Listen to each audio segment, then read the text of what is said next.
everyone. Welcome to the Preemie Chats. Thank you for joining us here today. I am Fabiana Bacchini, Executive Director of the Canadian Premature Babies Foundation, CPBF. We are a charitable organization, and our mission is to empower families of premature babies through support and education. This Preemie Chat series is one of the many initiatives we have to bring information for NICU families and healthcare professionals. Here, every Friday, we talk with experts, researchers, and parents who share with us the experience and knowledge. Also, on our website, canadianpremies.org, parents will find all kinds of resources and support. And today we are going to talk about multiple birth, as tomorrow is National Multiple Birth Awareness Day. Being pregnant with more than one baby is exciting and is often a happy event for many parents to be. However, multiple pregnancy has increased risks for complications, including preterm labor and birth. In this session, parents will share their journeys, challenges, and their milestones. We will also highlight the work of the Multiple Birth Canada and BC, a charitable organization that works to improve the quality of life for multiple birth individuals and their families. And I have here join me live Dina Neyman, our first guest of today, who will talk about her own experience and experience that others have shared with her in all of her years volunteering in the multiple birth community. She will also explain how Multiple Birth Canada and its chapters can help families. Dina Neyman sits on the board of directors for Multiple Birth Canada as the vice chair and director of chapter support. Dina herself have 13-year-old triplet boys who were born prematurely a day shy of 34 weeks. Two of her babies spent 3 weeks in the NICU and one spent 6 weeks. Her journey to the multiple birth community began when she joined the Toronto Parents of Multiple Birth, the TPOM, while pregnant with her triplets. Being a part of this village of multiple birth parents was uplifting and made a significant and positive impact on her journey, and she felt compelled to give back, which led to her volunteering as a group leader, then eventually joined the TPOM executive team as the POM's director and finally as president. Dina, thank you so much for joining us here today. It's so nice to learn from your organization and your own experience. Thank you so much for having me, Fabiana, and I'm so pleased to be representing Multiple Births Canada today.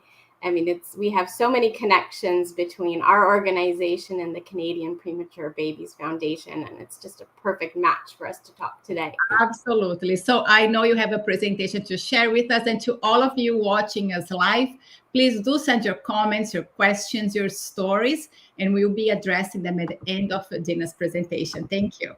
Dina, the floor is yours. So thank you very much again for having me. Part of the reason that I'm here today and not just any random day is that tomorrow, which is May 28th, it is National Multiple Births Awareness Day. So I wanted to come here to talk about multiple births and prematurity, talk about some of the challenges, some of the support, and just altogether what we can provide as Multiple Births Canada. So I started off with a slide about my own babies because, as was mentioned, I am a mother of premature triplet boys. They were born at just 1 day shy of 34 weeks. Here they are, all the way from their very early premature days in the NICU, Shane, Benji, and Daniel, and now at 13 years old. And you can see they are beautiful young men now, and I couldn't be more proud. And I'm also very grateful for my journey and the early days in the NICU that have got us here. And I think about that often. It's really part of my everyday as a parent, remembering how far we've come.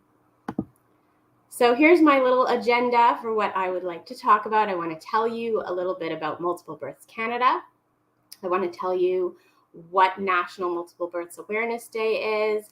I'll talk a little bit about some of the statistics, complications and challenges behind multiple births and prematurity, and then a little bit about National Multiple Births Awareness Day, specifically for 2022. We do have a theme, and we're promoting a cause this year, so I will talk about that as well. Okay, so a little bit about Multiple Births Canada, who we are and what we do. This is our mission. Our mission is to improve the quality of life for multiple birth individuals and their families in Canada. So that can be for twins, triplets, quadruplets themselves, their parents, their siblings, even grandparents, anybody who's connected to multiple births family. We want to help improve their quality of life. And something that you may not realize is that there are challenges. It's, people look at us and say, oh, you're so lucky, you're so blessed. And that is absolutely true. But it's not an easy journey. There's challenges along the way. And we need that support. This is our village. So what we do. Multiple Births Canada is a national charity. We're actually celebrating 10 years as a charity this coming year. And we help families across Canada, as I mentioned, and we do that through offering information, help, advocacy, and we have support groups as well. The team of volunteers, we are all dedicated volunteers, and we're all parents of multiple births ourselves. Okay, so we do this in different ways. The main pillars that I would say are connection, education, and awareness. So connection, we have different chapters across Canada. And what we do is we bring the planners, the executives, and the boards together, and we allow them to share different ideas. So what we're basically doing is having peer support groups in different places across Canada, but by coming together through Multiple Births Canada and giving ideas to someone, say, on the other side of the country, we're really helping each other do better and do more for our community. We also plan an annual national conference where we can all get together. It's also a really great way to not just connect, but realize that we're not alone. Because sometimes, even though you're in a family with a lot of people in it, it can feel kind of isolating sometimes, and we really need to get together and see other families that look kind of similar to ours. We also have peer support networks, different topics that are stressful and maybe particular to multiple births. We have that for, say, breastfeeding. We also have support networks for LGBTQ, a whole bunch of different support networks for different things, including loss. That's one thing that we also talk about, postpartum depression, different topics. Social media. We have a lot of private groups for our members specifically. We do also have public-facing groups, but for our members, we're able to get together, share, exchange ideas, chat, and that's one way that we can connect from coast to coast. And also we have an international community through iCombo. They're actually an organization that brings together communities like Multiple Births Canada from all different countries all across the world, and we are a member of that as well. Education. So we publish fact sheets, and they're available on our website, multiplebirths.ca. They are complimentary, and we encourage anybody to look at our fact sheets to learn about different topics that affect multiple births. We've also done webinar series for parents. This is often exclusive for our members, that you can come in and learn about certain things from a multiple births angle. So how do you potty train twins? How do you breastfeed twins or triplets? It's always a little bit different than just having one. So we do different expert speakers and webinars on different topics at different times. We have conference sessions by experts, advisory council. We have several members of our advisory council, such as doctors and different professionals that can offer a different angle as well.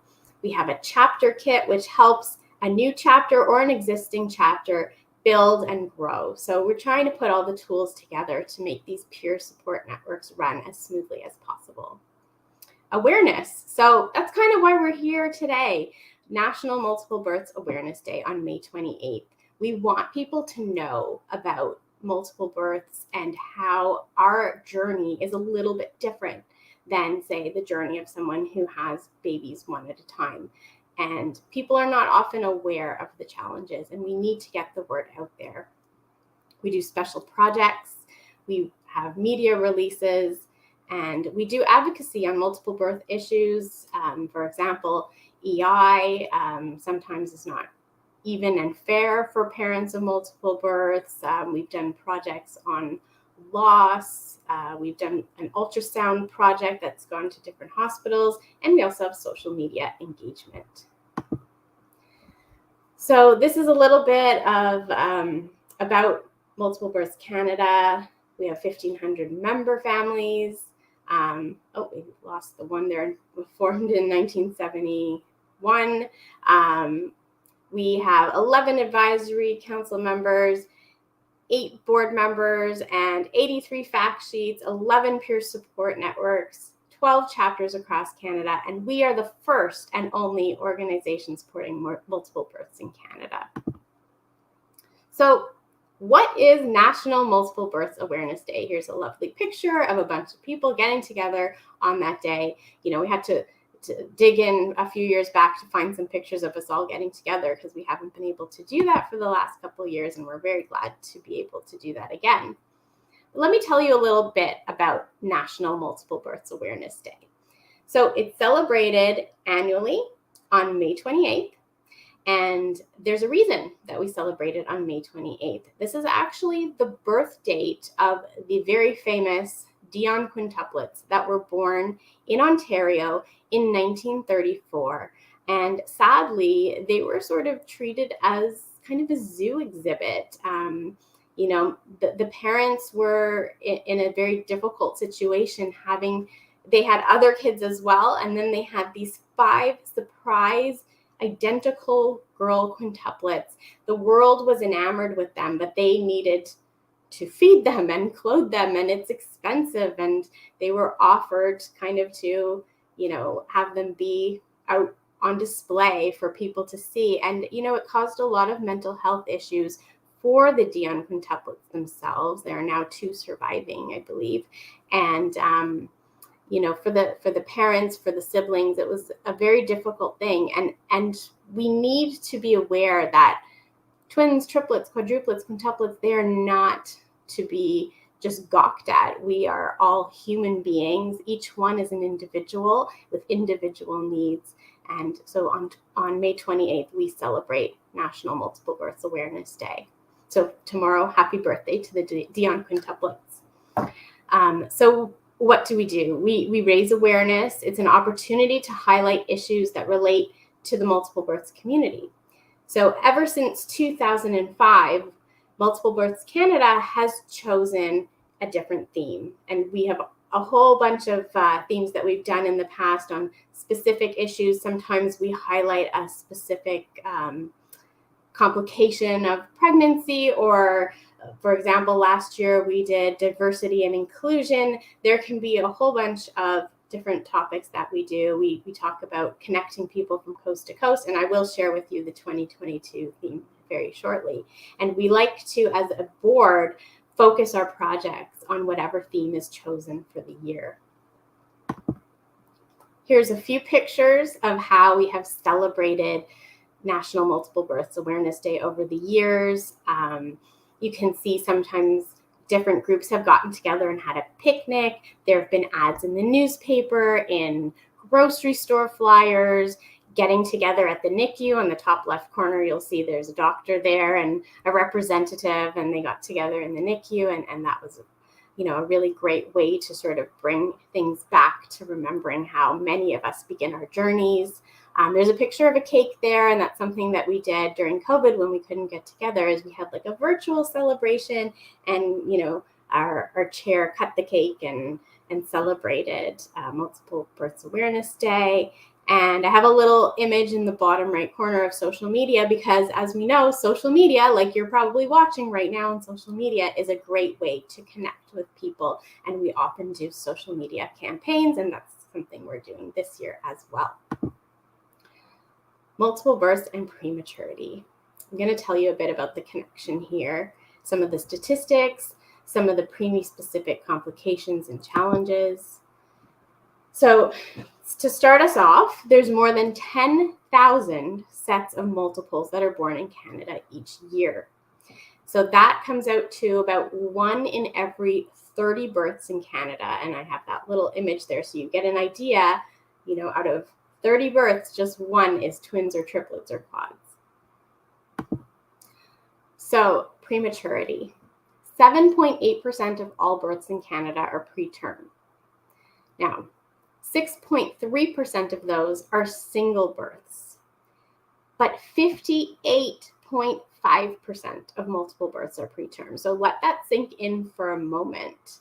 Out of that, if you think about the last image we saw with that one set of multiples out of 30 births, that's pulling up the percentage of preterm births in Canada, more than half, 58.5% preterm. And preterm is defined as being born prior to 37 weeks gestation. So that is 58% of twins and 96% of triplets. And as a triplet mom myself, I can tell you that, for the most part, they won't even let you go beyond 36 weeks because there are actually risks of carrying a high order multiples pregnancy beyond 36 weeks. So almost all are born prematurely. So there's different complications that can happen. And we all know, if we're parents of premature babies, we know that there are different complications that lead to premature delivery, but some of them are very specific to multiple births. So some of them, can happen to anybody, but they're just more likely if you're experiencing a multiple pregnancy. So iron deficiency and anemia, preeclampsia, I had that, gestational diabetes. And then there's a few here that I've listed, specific or more specific to multiple births. So intrauterine growth restriction, IUGR. And the number of weeks here that I put for twins, triplets, and quads, that's the point at which the space becomes restricted in the womb and growth becomes restricted. So baby's growth will stop or slow down at the 30 to 32 week mark for twins, the 27 to 28 week mark for triplets, and the 25 to 26 week mark for quadruplets. Twin-to-twin transfusion syndrome. This is specific to identical or what we call monozygotic twins or triplets where they are sharing the placenta. Sometimes monozygotic twins, and if you know the term monozygotic, it's the, medical term for identical. Sometimes they can be in completely separate chorionic and amniotic sacs and have separate placentas, but oftentimes they're sharing. And that sharing can actually become dangerous, and you end up with a donor and a recipient twin or triplet.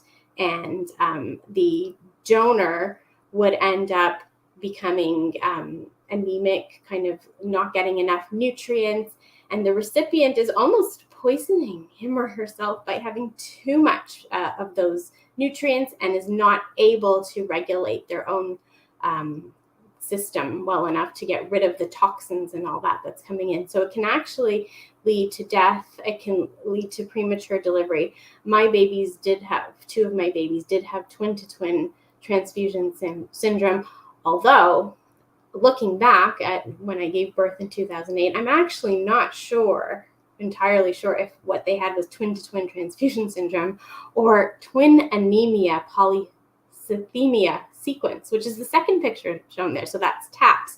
That's a more recently discovered, and it's different than TTTS. And often you have one baby born red and one baby born white, which I did have that. It's just the placenta becomes imbalanced, and again, very dangerous, and sometimes can lead to complications. Many times things are all right, and that's something that you have to watch out for and advocate for yourself if you know that these things are happening. Okay, so here I have some images of the challenges that multiple birth families face. So you can see here this couple in the middle, and they look stressed and they're saying help. And these are just the different things that a family that's had multiple births is worrying about. So the first image that I have in the top left, you see a baby in the incubator and you see another baby in the car seat. And that is representing that sometimes we have a baby that's in hospital and a baby that's at home. And in my case, I had a period of time of 3 weeks where I had 2 babies that were ready to go home from a 3-week stay in the hospital. And then I had 1 at home. And I can't even express the emotional challenge of that, not to mention the physical challenge of being one mother, one parent that wants to be in 2 places at once, and honestly felt like I was missing everything all the time. I couldn't, you just want to be with your babies, especially your premature babies in that early time. And it's very hard to know you have a baby in the hospital, but you're caring for 1 or 2 babies at home. It's a very difficult time. The middle picture that I have there is sort of juggling the financial needs. It's doubly expensive, even more so. There's no hand-me-downs when you have twins or triplets or quads. You are buying things in double, in triplicate. It's very expensive, and we're saving for the future, university funds and all that. So we have this worry on our heads. I have a picture there about employment insurance, and I alluded to this earlier. A lot of families really struggle because you get employment insurance for parental leave on a per pregnancy basis, not just based on how many babies you have. It's just per pregnancy. So you have less funds, more expenses, and oftentimes you're delivering premature babies. So you're actually having to take off work early. Perhaps you've gone on bed rest and then you've delivered early. You might be in a hospital. Babies are in hospitals. So that's a worry as well. And then finally, I have this stressed out parent who's doing laundry because taking care of the needs of the house and the needs of your family is that much more. And it's a lot of pressure and stress on parents. So this takes me to the Multiple Births 2020, National Multiple Births Awareness Day 2022 theme. And that is Community Reimagined, Enhancing Wellness and Connection of Multiple Birth Families. So all in all, what we're trying to do is, in a almost post-pandemic world, we are trying to bring people back together. We're trying to address the mental health concerns that so many people have and that are exacerbated by being part of a multiple birth family and having all the challenges that you just saw on the last slide. Those carry through. Even if you didn't have preemies, they do carry through, but especially so if you've had premature births. And, we wanted to get the word out there so that people know all about the challenges that we face, and can reach out to organizations like Multiple Births Canada and the Premature Babies Foundation, Canadian Premature Babies Foundation as well. So this is where you'll find us. I've listed here also all of our social media channels. So right now what we're doing for National Multiple Births Awareness Day is we have a video that I'm going to show you in just a moment. So we have a video out, and that video is something that we've shared on all of our social media. So it's on Facebook, Instagram, Twitter, TikTok. It's also on YouTube. And there's a contest going on. It actually closes tomorrow. So please visit all our channels. And what we're just asking you to do, the instructions are on each channel, is you share, perhaps put a comment. The instructions are there because we want to get the word out. And if you do help with that contest, we're offering Amazon gift card prize to one lucky winner on each channel. And now we're going to go ahead and share the video. You've got twins, triplets, or an even bigger family. You're never alone. But when everyone else's experience looks one way and yours looks like this, it really can feel like you're on your own. That's why there's Multiple Births Canada, the country's largest community of multiple parents, educators, and health professionals. here to help you navigate every step of your unique parenting journey. There's over 6,000 multiple births every year in Canada, with a much higher risk of medical complications, life-changing demands at home, and real financial challenges. So whether you need a question answered in the middle of the night, honest advice from parents who know what it's like, or support during your most difficult times, just remember, you're never alone.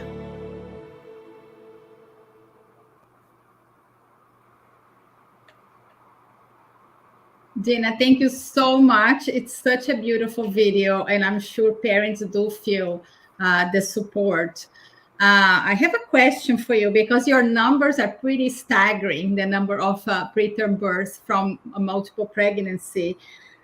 I was actually pregnant with twins 10 years ago, and I lost one. And throughout my pregnancy, I had no idea, nobody told me that I was at higher risk of delivering prematurely. How is the situation now? What do you hear from families? Are the families aware of their risk?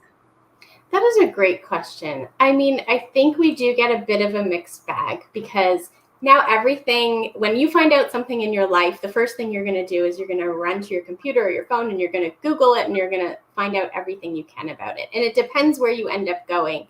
Some people go down a rabbit hole of all the worst case situations, and they know what could happen. And then other people still have dreams, I guess, and hopes. And you hear a lot about people who are freshly pregnant and come on and say, well, I have a birth plan and I want things to go this way.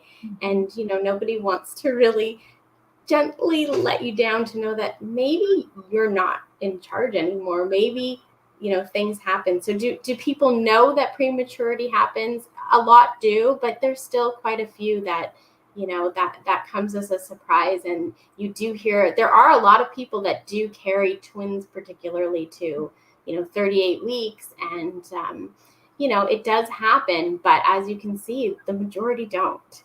And that's why we are out there, right? Our organizations are out there. We need people to know that there are risks, and we need to advocate for ourselves. Absolutely. I think there's a lot of work for both of organizations to do to educate professions, to educate the families. So that's their first source of reliable information. How can you, is your pregnancy a higher risk pregnancy that you can deliver earlier, and what are the steps? And somewhat prepared. Nobody prepares for the ICU, but somewhat prepared, especially for families who live out of town. Like when I saw your slides, okay, the distance from the hospital, when one baby's home, one baby's in the hospital, and families live not very close to the hospital. It's like so many challenges for the families. Let's talk a little bit about your peer support group. So how do I know that you have all your social media, how your peer support groups work? Are they remote? Are they in person in different chapters? How is that service provided? So generally speaking, we do them over social media. Most of them are on Facebook now. We are thinking about reimagining how we do those, because a lot of younger parents are maybe not on Facebook, but right now they live mainly on Facebook. But some of our chapters as well do have other support groups that are more local. They may get together in person. In terms of a national organization, the only time that we really do get together is at conference. So generally speaking, yeah, it's all online. That is wonderful. Dina, we're going to go with Stephanie's presentation now, but we are going to be back with you so we can continue our conversation. Let me introduce Stephanie here. So I will put on a backstage, but I will be back.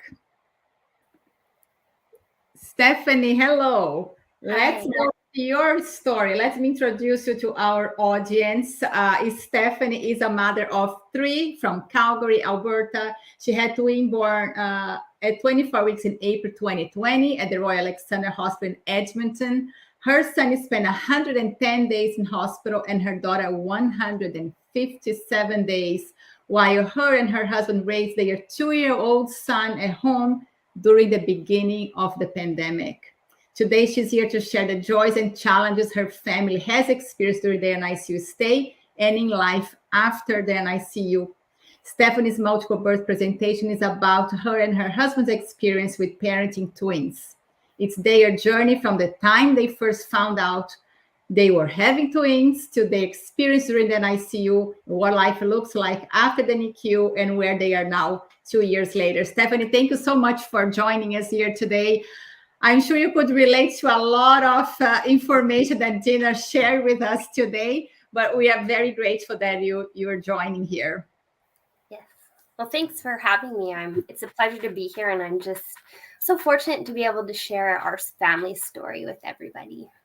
That's wonderful. So after your presentation, we're going to have a Q&A. And for all of you watching us live at home or in the hospital, please do send your questions, share your stories, and we're going to continue our conversation with Dina and Stephanie after her presentation. The floor is yours, Stephanie. Perfect. Thank you.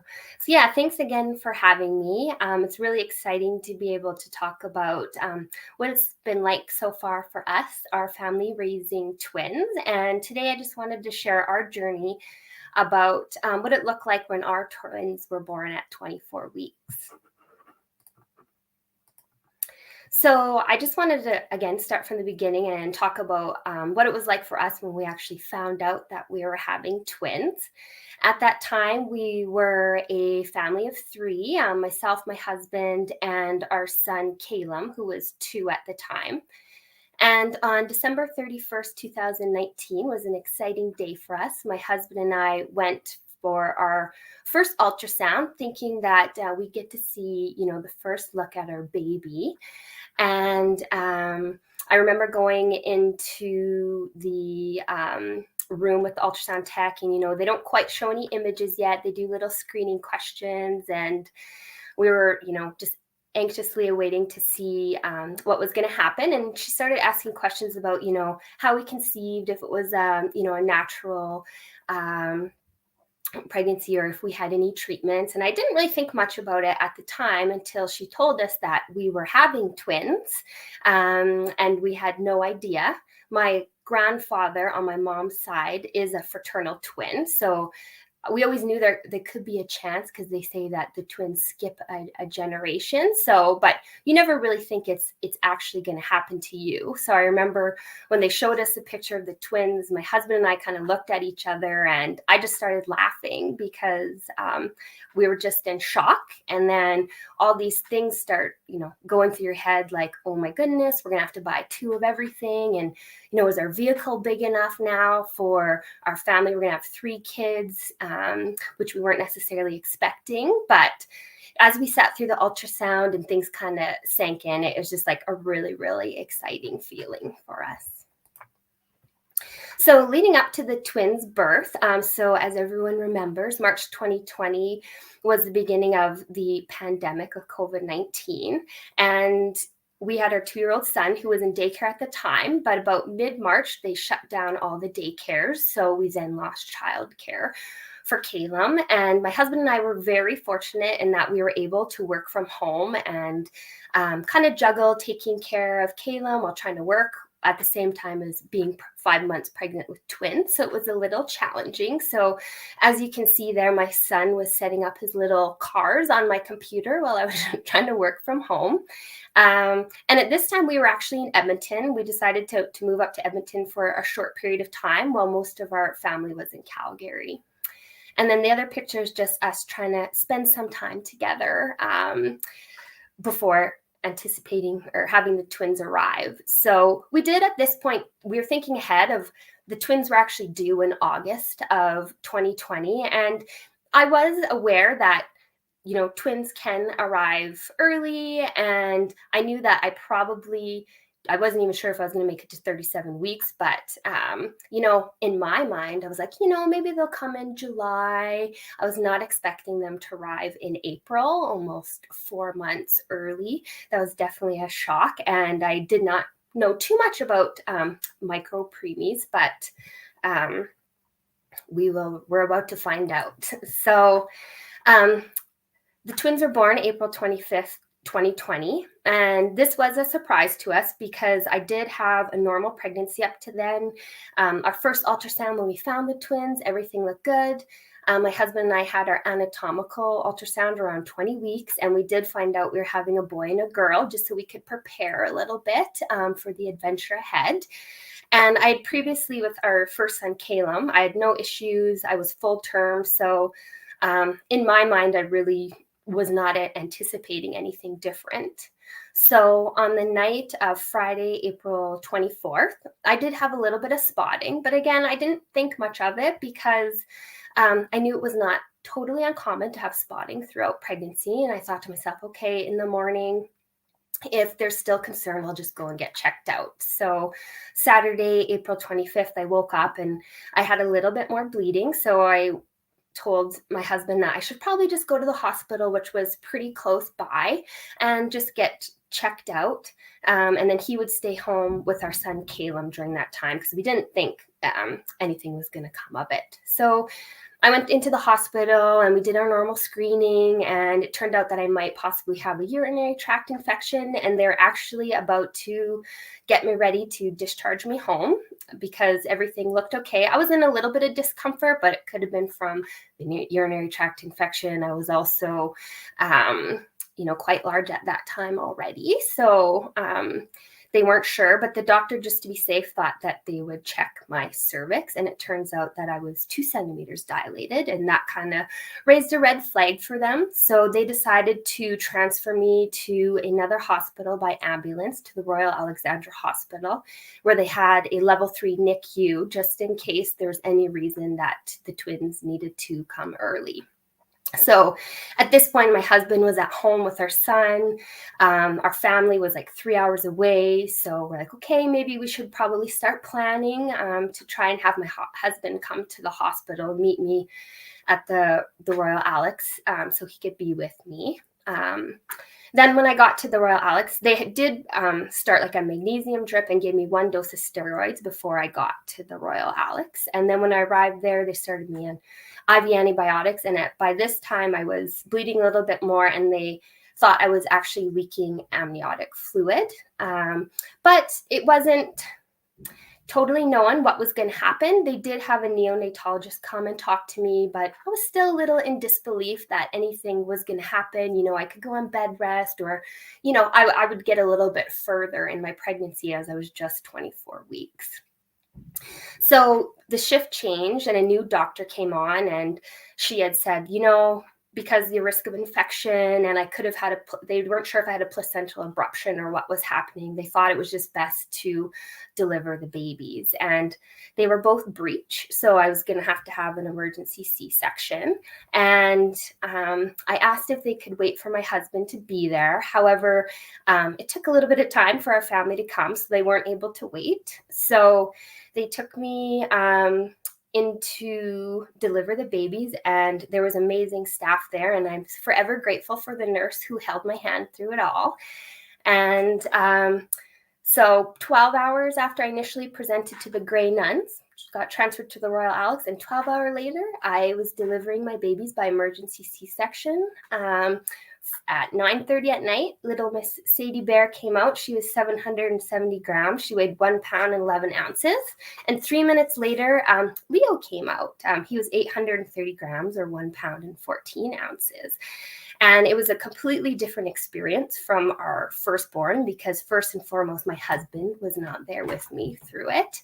And second of all, when they were born, I didn't get to see them. I didn't get to hold them, hear them cry or anything. They were taken into the other room so the neonatal team could work on them immediately. And obviously they did a phenomenal job taking care of them.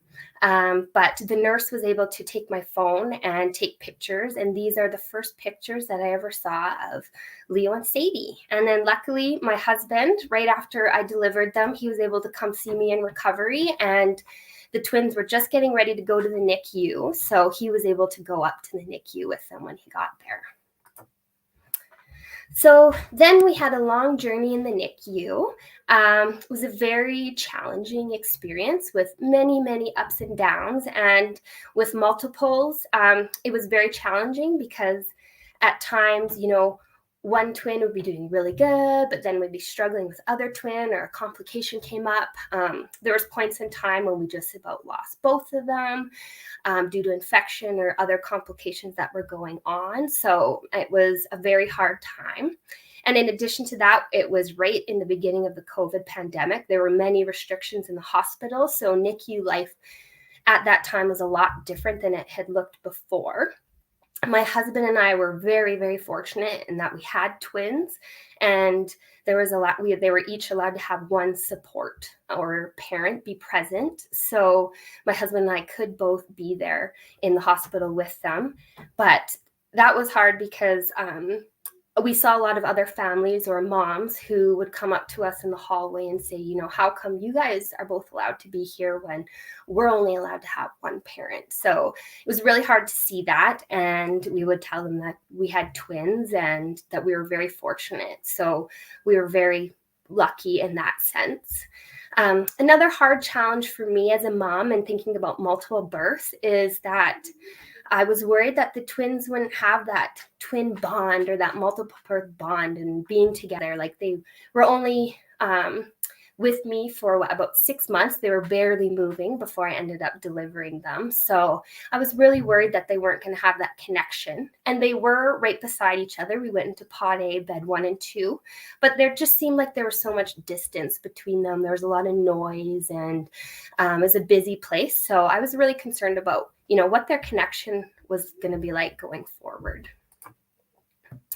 Then on day 110, it was a very exciting day for us.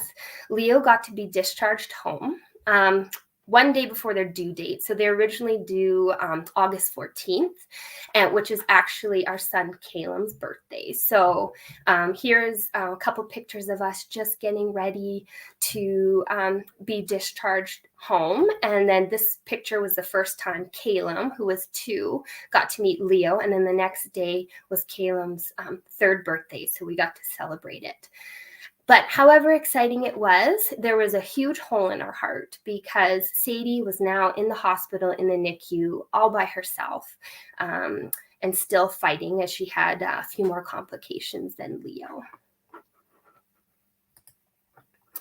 So then that was really the divide between the hospital and home life, which was also very challenging. It was so great to have Leo home, but previously we had a routine. I think daycares opened up again in May, so my husband and I enrolled Caleb into daycare. So we'd go together, drop him off in the morning. We'd spend all day together in the NICU with the twins. We'd pick Caleb up from daycare, come home, have our evenings together, and then repeat every day. So this looked a lot different when we now had one twin in the hospital, one twin home, and then our now 3-year-old as well. So it meant us dividing up our family time a bit more. Caleb would still go to daycare, and either myself or my husband would stay home with Leo. We were very fortunate, again, to be able to sometimes bring him into the hospital to be with Sadie, but it's just really challenging when you're trying to work on his things at home and getting him into a routine. And the commute from our home to the hospital was about 30 or 40 minutes. So it's a long ride for a little baby. So we didn't bring him in that much. We are also very fortunate that we have wonderful family, and Kent's parents and my parents were able to kind of almost trade off. They would commute back between Calgary and Edmonton, kind of trade weeks off. So they would, stay home and support Leo. So Kent and I could still try and go to the hospital together to see Sadie as much as we could, even though it was challenging. Then finally, 157 days after Sadie was born, she was discharged. And before then, she was transferred from the Royal Alexandra Hospital to the University of Alberta Hospital in Edmonton because she needed a heart procedure before she could go home. So the one picture is of a Kent right before we were going to be transported to the University of Alberta Hospital. And this was another big day for us because we had been with all the staff at the Royal Alexandra Hospital, who was now like a second family to us, and we had to say goodbye to them. And that was really hard too, because they had done so much for us and our family, and it was hard to leave them not only, I mean, it's very exciting to be almost near the end of our journey, but, you know, it's kind of like you're losing your family that you spent a lot of time with, and they did such an amazing job with our family. So then after Sadie's heart procedure, she did really well, and she was able to be discharged home, and she came home on home oxygen. So there's her lovely oxygen tank sitting there. And again, this was a big day for us as well, September 29th, because we decided that we needed to get back home to Calgary, where we were closer to family, closer to our just support networks. So the day Sadie was discharged, we packed her up from the hospital, said goodbye to our house at Edmonton, and we drove home 3 hours south down to Calgary. And then finally, we were together at last. It was very exciting to have our family of 5 all together in one place.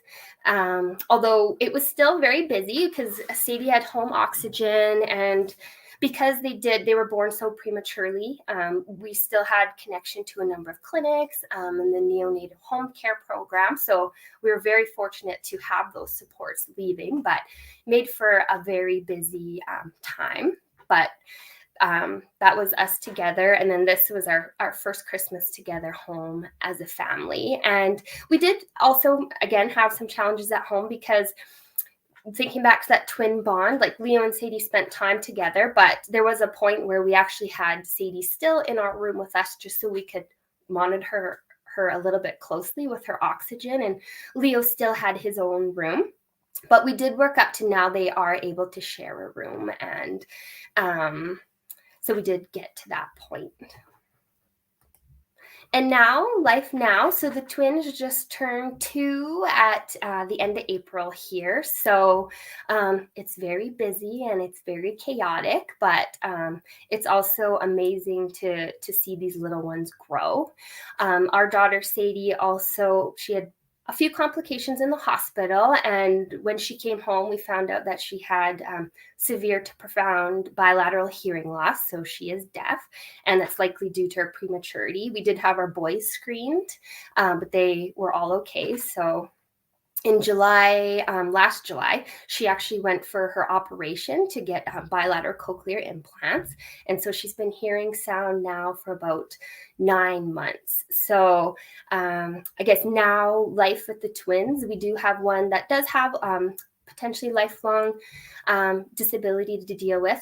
Although Leo, he's pretty good in terms of his developmental milestones, but there's even differences there between the 2 twins. And I think looking at them now, I was always worried about that twin bond, but I think now that we've had time together and I see them play together, and, you know, if we take one out of the room, they notice and they're like, where's Leo or where's Sadie? So I do know that they will always have that bond that I was really worried they weren't going to have.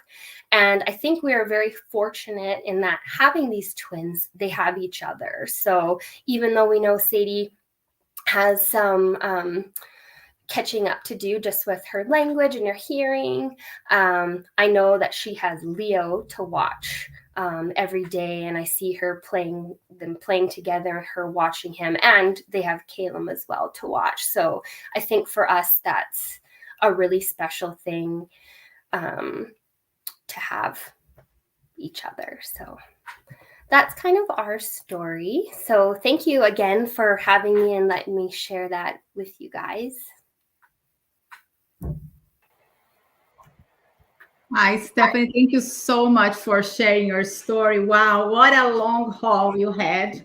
You're still on the journey, because I can totally relate with the aftermath of that ICU. It stays for many years, and I cannot even imagine how busy it is with more than one and different specialists, and a toddler at home with afraid of germs, especially during the pandemic. So it's beautiful that you came and share your story. I always feel that sharing your stories always give hope to the ones who still in the beginning of those journeys. So it's amazing that, you know, you found the strength to come here today to share and raise awareness for Multiple Birth Awareness Days tomorrow. Gina, any question for Stephanie? Is any surprise what you heard, or this is like a story that you hear many times from families across Canada?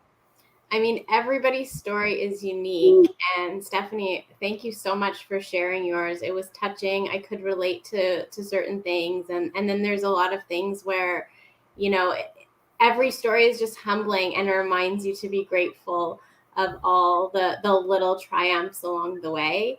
And, you know, being part of the premature multiple births community, it's like a bond that we all share, that whole NICU experience, going through the challenges. And, you know, when you told your story and you kind of like, you mentioned these challenges and it's sort of like you gloss over it, like, okay, that was hard, and you move on. But when you say that, I'm realizing that in that moment, like, hard is an understatement. It's so difficult emotionally. And I want to thank you for sharing that. Thank you.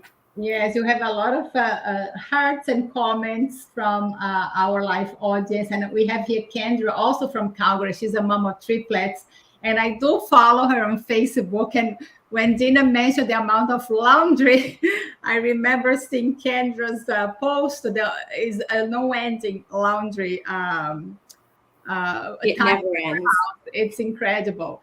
Let me share one more comment here. Kendra said, agree. So many common threads that I keep hearing this morning. Yes. So, Stephanie, so if you have to give any advice for families that are still on that journey in the ICU with twins and having them separate for a time, what would you say to parents to give them some hope? Yeah, I don't know. You just kind of have to keep going and see the light at the end of the tunnel. And I think it was hard because there was times that we couldn't be there for Sadie, which was just heartbreaking because she's in the hospital alone. And just know that the staff there are phenomenal and they're doing everything for your family. And it just makes you, when they do finally come home, when you hear their little noises that they make in the morning or something, you just hold them so much tighter and so much closer, and know that it's a hard, long journey. And even coming home is very challenging. There's lots of bumps in the roads and it's exhausting, but just know that it will come. And you just have to, you know, put your trust in the people in the hospital that are there to take care of everyone, and just do the best that you can to support your children. And that's all you can do. Absolutely. Dina, you had talked about a lot of challenges that families go through with multiples. Is there any support for families, not necessarily who had the preterm baby, but families of multiples, like a government grants or any funding that families can apply? Anything on that scenario for these families, or not really? See, that's a great question. And we get asked that a lot, and people assume that there is, and really there isn't. I mean, there are some generous companies out there that offer discounts, and Multiple Births Canada does, you know, go through and find those discounts for you. But there are, you know, little things here and there. But the government really doesn't offer you anything additional. I mean, you are eligible for the same supports as any other family. So it is just so difficult to navigate that yourself. And that's why we need community. And that's why we need to reach out to our chapters, and we need to reach out to other parents of multiples to get that support and that information. Absolutely. And just because of time, Dina, if people want to join your awareness day tomorrow, what do they need to do? Okay. You need to go to social media, or you can go to our website, multiplebirths.ca, because you'll see our links there to our social media. And you want to enter in that contest, which is all about sharing the video that I showed you earlier. We want to get the word out there that we have this unique challenges to our lives as parents of multiple births and families of multiple births. So share that video, enter the contest. And even after that, even after the contest closes, you know, go ahead and share. And tomorrow on National Multiple Births Awareness Day, I would say, you know, take it to the next level. Add your story to it. You know, tell people that you are a parent or a sibling or whatever to multiple births. And why do you care about this cause? People need to know we're all connected. And I don't think you'd meet anybody who doesn't have a connection to multiple births. So let people know your connection and share. Absolutely. Let's share the video one more time for people who joined the stream later. Got twins, triplets, or an even bigger family. When you've got twins, triplets, or an even bigger family, you're never alone. But when everyone else's experience looks one way and yours looks like this, it really can feel like you're on your own. That's why there's Multiple Births Canada, the country's largest community of multiple parents, educators, and health professionals. Here to help you navigate every step of your unique parenting journey. There's over 6,000 multiple births every year in Canada, with a much higher risk of medical complications, life-changing demands at home, and real financial challenges. So whether you need a question answered in the middle of the night, honest advice from parents who know what it's like, or support during your most difficult times, just remember, you're never alone. Oh, it's such a beautiful video. So with that, we're going to wrap it up our session today. So Stephanie, thank you so much for joining us this morning for you in Calgary. We're so grateful that you came and you share your story of your beautiful family. We wish you all the best in this journey and reach out because there are supports available as you saw. And Gina, thank you so much for all the work that you do. It's amazing how you transform your story into this purpose to support other families who are walking your shoes. So this is beautiful. Thank you for that, and all the best tomorrow on your campaign. Thank you, everyone. And to all of you watching us live today on our YouTube channel, Facebook, or Twitter, thank you so much for joining us here today. The video of today's session and all the videos from our live sessions are available on our website, which is right here, thecanadianpremies.org. And I want to thank our sponsor, AstraZeneca, for their ongoing support of our education sessions. And we are a charitable organization, and we believe that through support and education, we can empower families, ensuring they are ready to care for their babies. Please visit our website, consider making a donation. Together, we can create a brighter future for all our families. And I see you again next Friday, 1 p.m. Eastern Time. Stay well.